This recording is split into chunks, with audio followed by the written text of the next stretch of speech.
Windows 7 in Deployment, Image, Servicing, and Management lets you manage system images end-to-end. Features, packages, and drivers can be viewed and modified offline throughout the production lifecycle of the operating system. This screencast shows you more.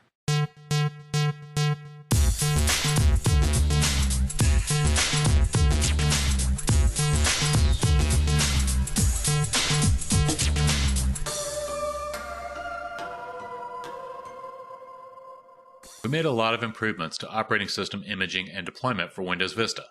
In doing so, we introduced tools to create non-destructive file-based images, manage images offline, and consolidate the unattended installation process. We also provided tools for more sophisticated scenarios, like task sequenced deployment in Microsoft Deployment Toolkit, and automatic user file and setting migration via the User State Migration tool. For Windows 7, we listened to our customers and updated many of our tools to make deployment even better. Let's take a look at our new imaging and migration tools for a couple of minutes. In Windows Vista, we provided a lot of tools via the Windows Automated Installation Kit, or WAKE. For Windows 7, we consolidated functionality of several tools so you can manage your images throughout the operating system lifecycle using the Deployment, Image, Servicing, and Management tool, or DISM. With DISM, we can manage Windows images and now also virtual hard disk files, or VHD files. Let's get started by showing DISM and the controls available. These are the major servicing points you'll need to service and maintain your images. Now, we'll mount a WIM file using DISM. We heard from a lot of customers that they modify their images and often forget to commit or discard the changes. With DISM, the user is prompted to commit or discard the image automatically before you can mount it. Now, I'm going to mount a VHD file so that later I can show you the same commands work on WIM files and also VHD files.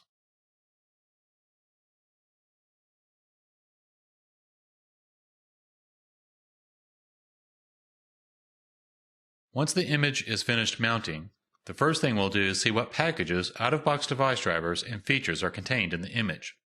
The enumeration feature is new to Windows 7. First, let's see what packages are installed in the image. These can be language packs, patches, utilities, and so on.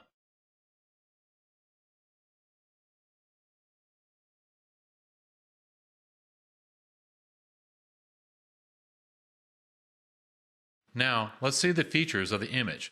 With DISM, we can do things like disable games or other features via installation commands.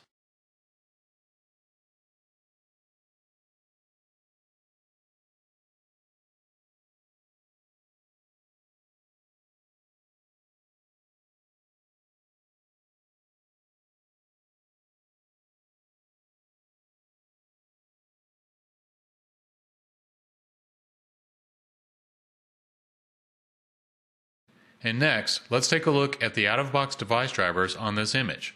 Driver management is brand new with DISM in Windows 7, and while we could inject device drivers offline in Windows Vista, the features were limited compared to what we can do with packages.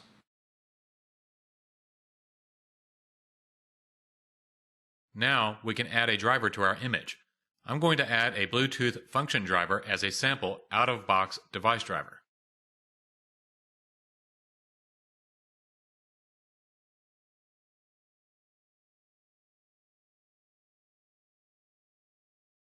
Let's enumerate the drivers again to confirm our new device driver is added.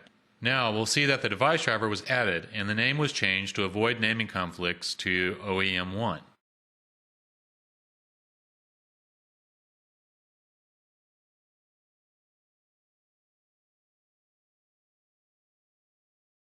So before, we could inject drivers but not remove them from the image.